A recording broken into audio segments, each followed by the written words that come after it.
Olá, espero que estejam todas e todos muito bem. A gente vai seguir aqui então com a aula 10. Eu dividi ela em dois vídeos, tá? Para não ficar muito longo ali na hora de gerar o vídeo e também fica uma divisão didática do conteúdo. Nessa parte 2, então, ou parte B, como queiram, da aula 10, a gente vai tratar das relações existentes entre o carregamento distribuído. Então lembra, né? A gente viu as forças distribuídas, como trabalhar com elas, a força de cisalhamento e o momento fletor. Então existe uma relação matemática entre esses caras aí, tá? Até porque, como a gente viu na aula 10, antes ali, você imagina, né? Eu fiz a construção daqueles diagramas e a viga estava sofrendo a aplicação de apenas uma força. Então, quando eu tenho várias forças aplicadas, várias cargas naquela viga, o método ele pode ficar bem cansativo, né, para a construção dos diagramas. Então, a gente vai abordar agora as relações que vão existir. Essas relações são do nível diferencial, tá? Relações diferenciais, aqui eu estou falando matematicamente, que existe entre o carregamento distribuído, a força de cisalhamento e o momento fletor, certo? Então vamos começar a construir esse conceito juntos aqui, tá? Então eu vou iniciar, né, com a viga aqui. Então vamos imaginar aqui, considerar uma determinada viga, tá? Então eu tenho aqui uma viga. Vou fazer essa viga aqui. Tá? Essa viga ela vai estar sujeita a uma força distribuída qualquer mesmo. Ela tem um perfil bem... uma força distribuída qualquer aqui. Eu não conheço exatamente o comportamento. Além disso, eu vou colocar aqui duas forças concentradas aqui. Vou chamar de F1, vou chamar de F2, tá? Essa força distribuída, ela é uma W que depende de X, tá? Vou estabelecer dois pontos aqui na minha viga, que vão ser os pontos B e aqui os pontos C, tá? Então tá aí, ela está sujeita a uma carga arbitrária, certo? Ela tem essas duas forças concentradas, F1 e F2, e essa viga também está sujeita a uma força distribuída W de X, certo? Eu vou fazer agora, pessoal, um diagrama de corpo livre de uma pequena parte dessa viga. Que parte vai ser essa? É um pequeno ΔX que eu vou pegar aqui, ó. Vou delimitar ele em azul. Peguei esse pedacinho da viga a uma distância aqui do ponto A, uma distância x, e o tamanho dessa viga vai ser um tamanho ΔX, tá? E aí eu vou pegar esse cara aqui e trazer para cá. O que vai acontecer? Olha só. Vou dar um zoom aqui, ó. Então tá aqui aquele meu pedaço da viga. O tamanho desse cara vai ser um ΔX, tá? Eu tenho uma parte ali daquela força distribuída se apresentando aqui, tá? Eu tenho uma parte dela, certo? E eu vou fazer um diagrama de corpo livre para esses caras trabalhar as suas forças internas. Então, o que eu faço normalmente, né? Vou estabelecer um ponto de referência aqui, que vai ser o meu ponto aqui, que eu vou chamar de ponto O, tá? Agora eu já vou até desprezar e nem vou colocar aqui na figura a força normal, tá? Porque não vai existir. Mas então aqui, ó, primeiro, desse lado aqui, do lado esquerdo, eu vou considerar que eu tenho a força de cisalhamento V com o momento fletor M, tá? Do lado de cá, eu vou ter no sentido oposto, tem que ser no sentido oposto para equilibrar, um V mais um ΔV finito, porque essa viga cresceu, então ela vai ter o ΔV, assim como vou ter um M mais um ΔM finito aqui. Além disso, eu preciso substituir essa força distribuída por uma força concentrada. Então, eu vou colocar essa força concentrada aqui.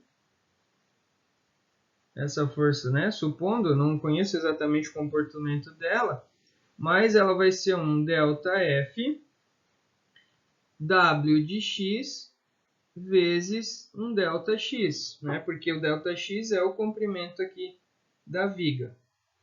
E ela vai estar a uma distância aqui, ó. Ela vai estar a uma distância aqui de, eu vou chamar de K, que depende desse tamanho do ΔX também. Certo? Então, fiz esse diagrama de corpo livre, desse pedacinho da minha viga de lá. Isso é para a gente trabalhar conceitualmente aqui. Qual que é o grande detalhe aqui? Eu não tenho nenhuma força concentrada agindo nesse trecho ΔX, tá? Essa é a única grande condição que a gente tem aqui. Pode ver, né? Eu tenho as duas forças concentradas, F1 e F2, mas onde eu estou analisando aqui, eu não tenho força concentrada. Beleza?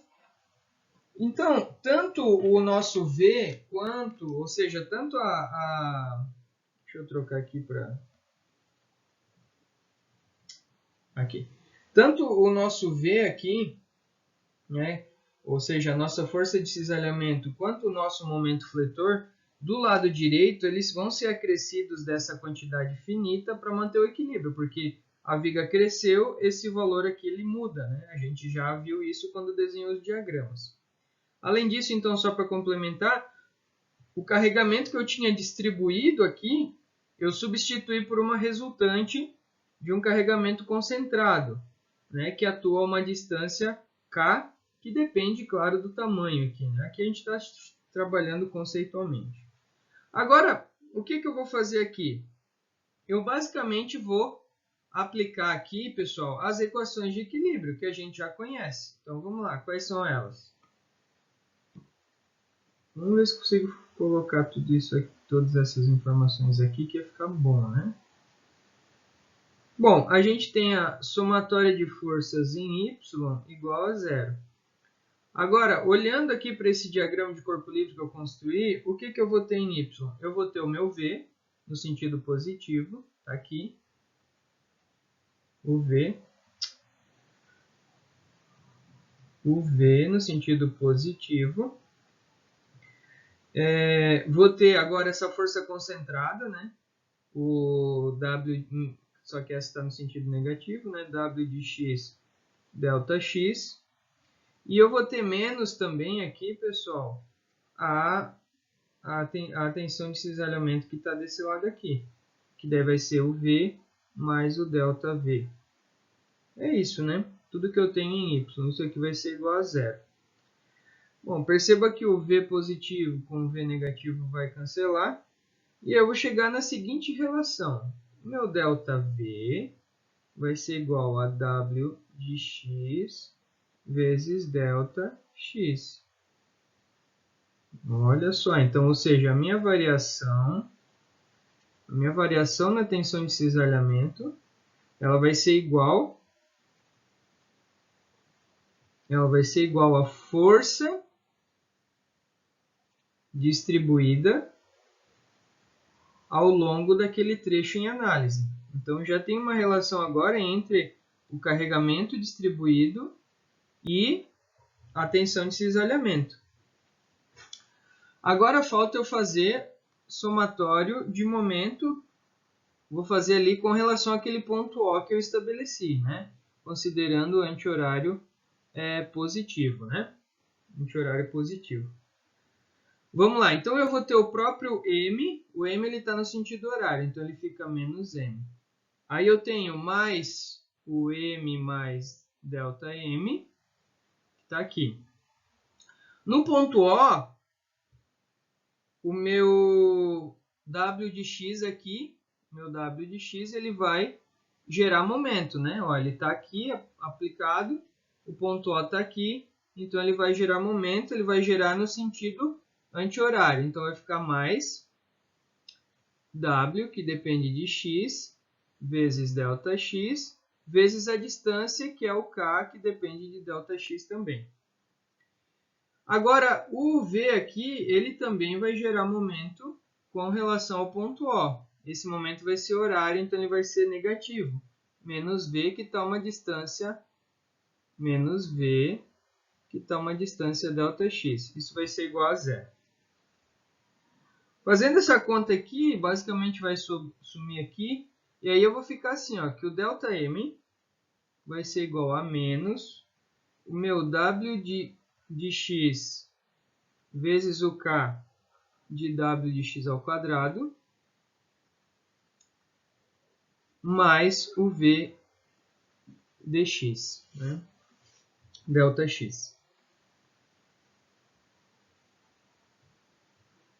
Agora, pessoal, fazendo o seguinte, ó, eu vou dividir ambas as equações por ΔX e vou tomar o limite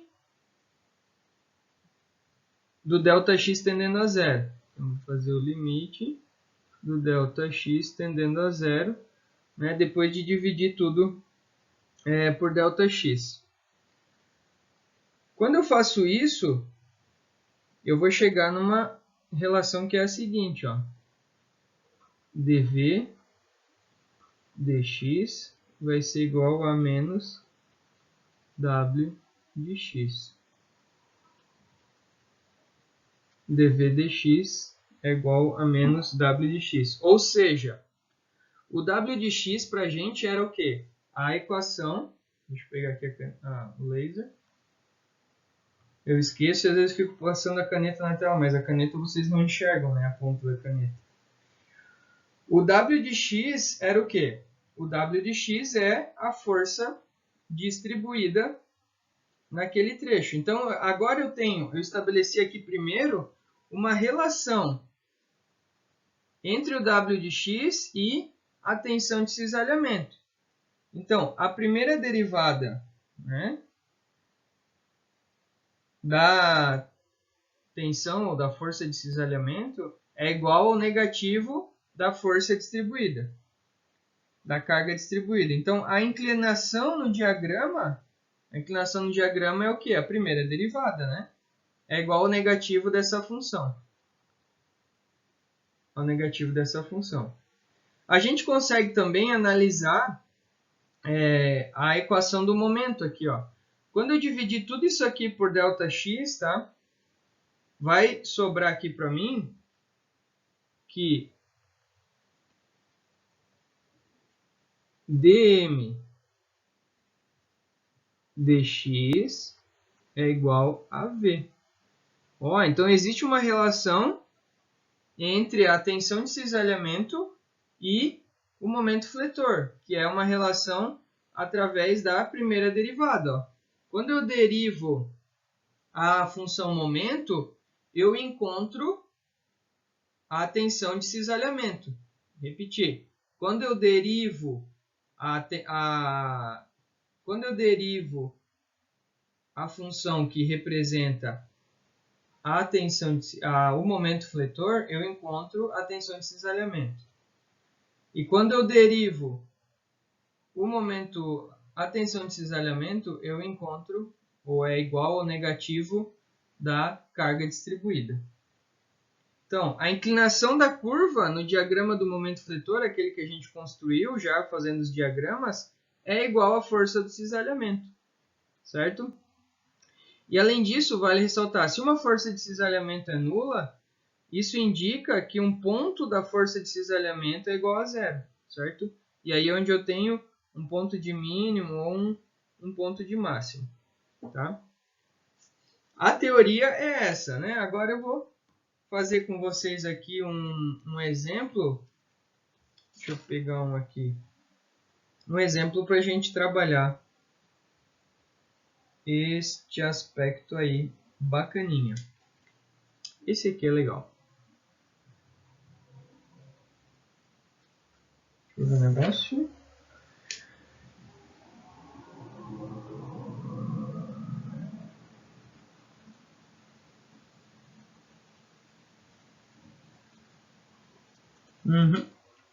Vamos lá então.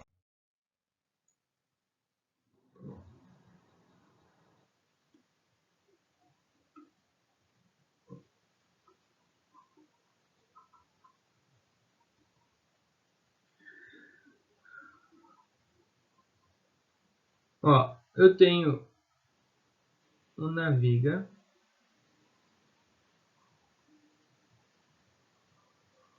Ficou feio, não gostei.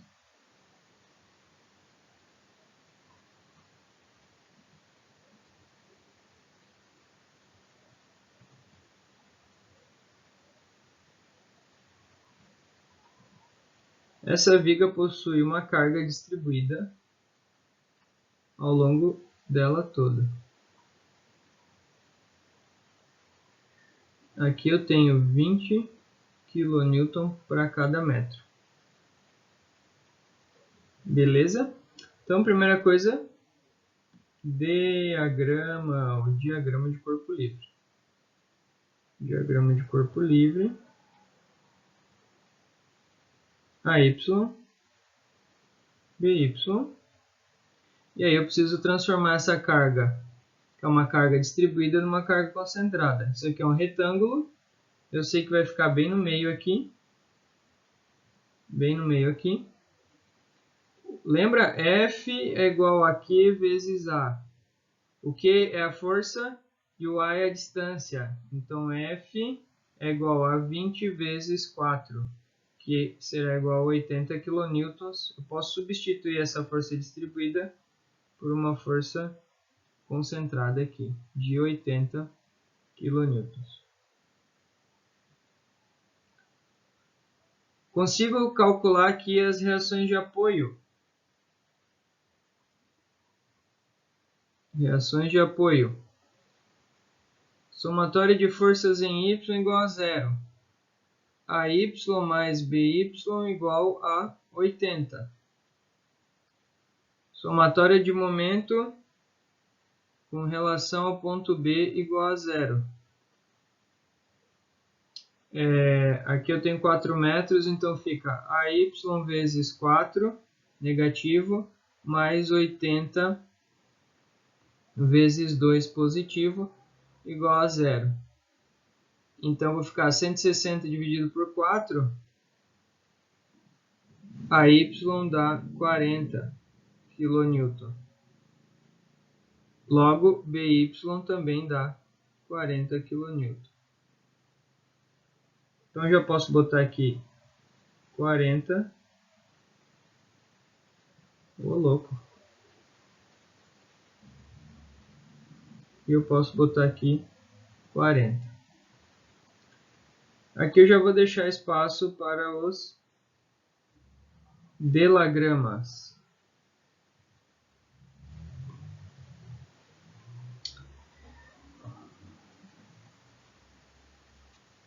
Aqui, pessoal, o que acontece? Eu tenho uma força distribuída, né? Eu fiz a concentração da força para a gente trabalhar aqui as reações de apoio.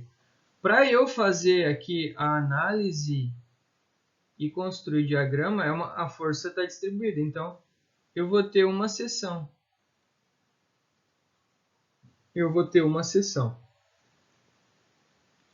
Aí, qual que vai ser o detalhe? Olha só, me acompanhe aqui. Viga, seção,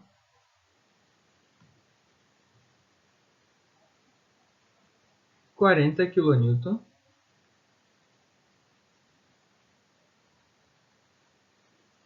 É isso que está acontecendo.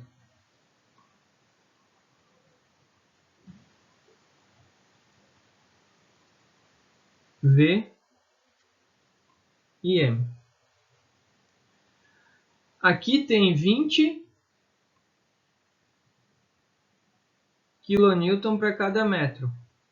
Esse comprimento aqui é X. Eu vou concentrar esse 20 nessa seção. Então, vai ser 20 na metade, certo? Porque essa aqui é uma distribuição retangular, né? Então eu vou ter aqui, ó, 20 ao longo de quantos metros? X metros. Então a força aqui vai ser 20 vezes x. E ela vai ser concentrada aqui a uma distância x sobre 2. X sobre 2. Agora, somatória de forças em x.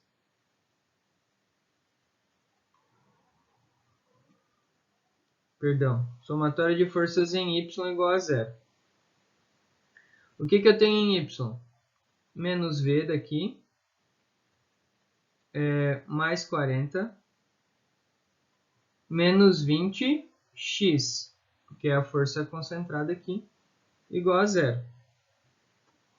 V vai ser igual a 40 menos 20x. Vamos fazer uma primeira análise aqui. O que a gente falou? A primeira derivada, vou botar uma outra cor aqui, ó. dv dx era igual a menos w de x. Derivando isso aqui, ó, em x, dv dx vai ser igual a menos 20. Certo? Ó, o que é o w de x? A força distribuída. Legal, né?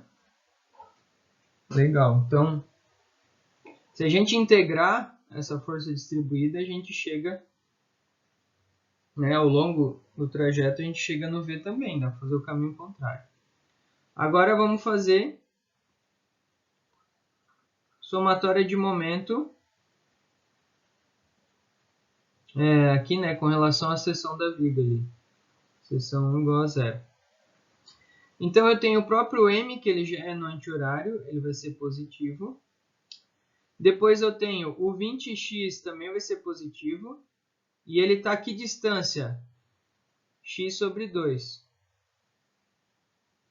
E eu tenho o 40, que está também a uma distância x da seção. Isso aqui igual a zero. Então, o meu momento vai ser o seguinte, aqui simplifica, vai ficar, passa para o outro lado, 40x menos 10x ao quadrado.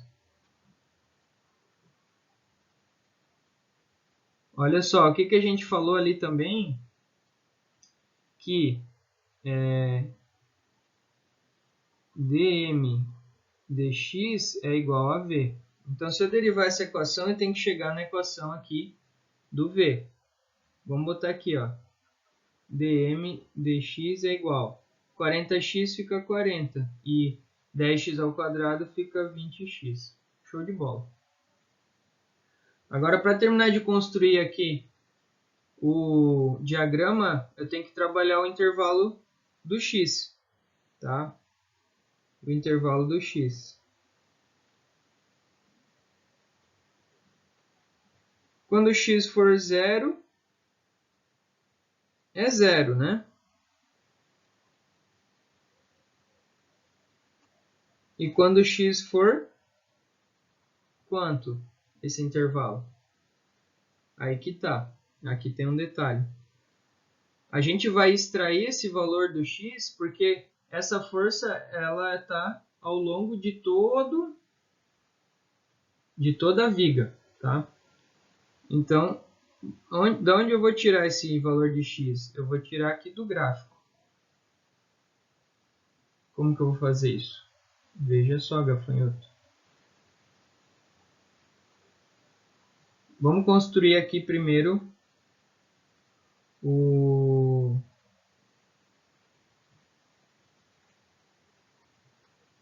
Vamos construir primeiro aqui o diagrama de V. Aqui, olhando para a equação do V aqui eu vou começar a construir daqui, né, no sentido que o x cresce para cá. Então aqui é o zero. Quando o V é zero, aqui é 40. Perdão, quando o x é zero, o V é 40. E quando o x é 4, vai ficar 2 vezes 4, 8. Deixa eu apagar isso aqui então, para a gente só colocar aqui, né? A gente já viu que é verdade isso aqui. Ó, quando o x foi 0, o v foi 40.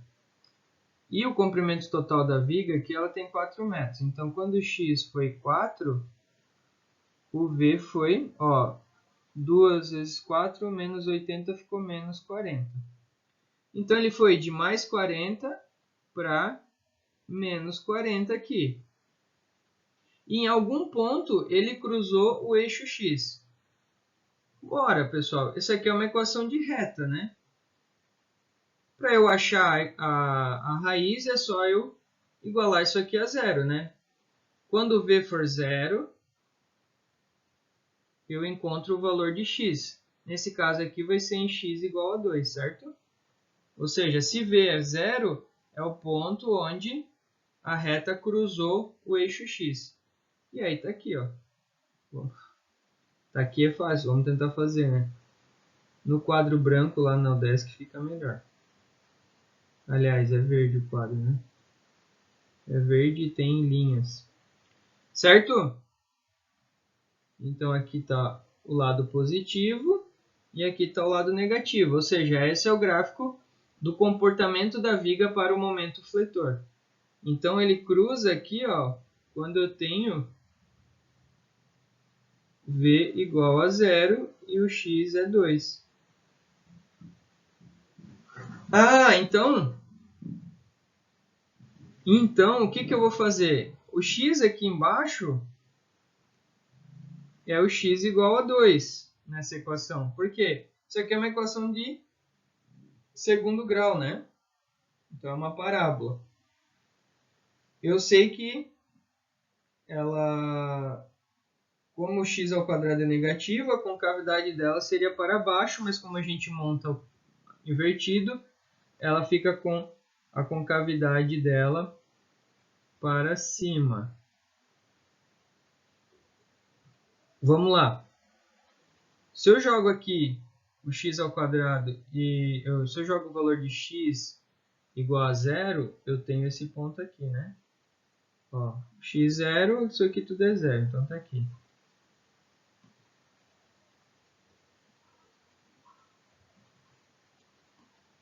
Beleza.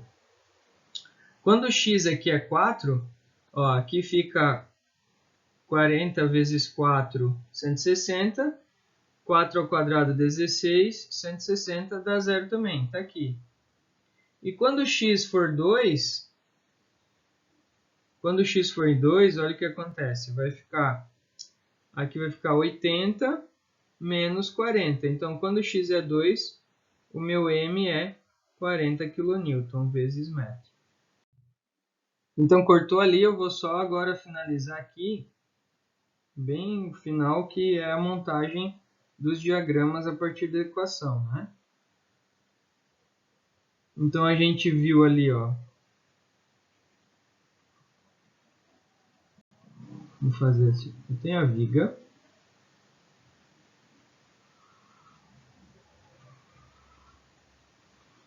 E aí a gente viu o seguinte. Aqui eu tenho 40 kN, a y, aqui eu tenho mais 40 kN. Aqui eu tenho uma força distribuída ao longo de toda a viga de 20 kN para cada metro. E a viga toda aqui ela tem 4 metros. Então eu tenho 2 metros para cá, 2 metros para cá. Aí eu fiz o diagrama a partir lá das equações de V. E aí eu encontrei isso aqui, ó, 40 e menos 40.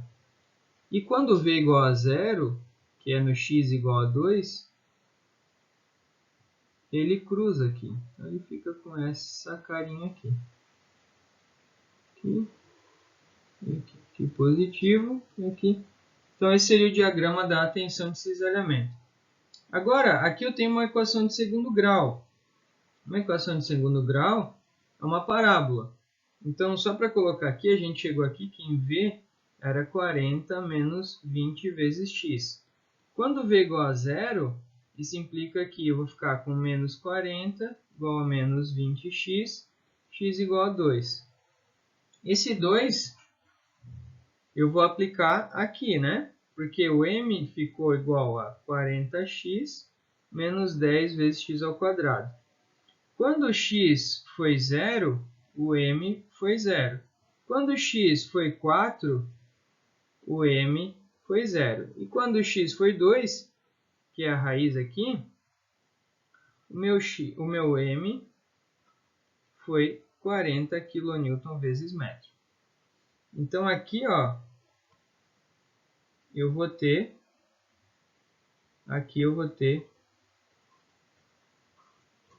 o 40 para o m aqui.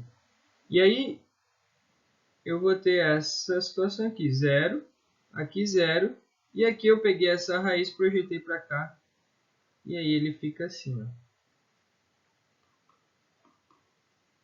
positivo. E aí aqui eu tenho então o diagrama, né? Lembrando que a gente sabe, né, que dv dx é igual a menos w e que dm dx é igual a v. São as relações que existem, tá? Encontrei a raiz aqui, que era o 2.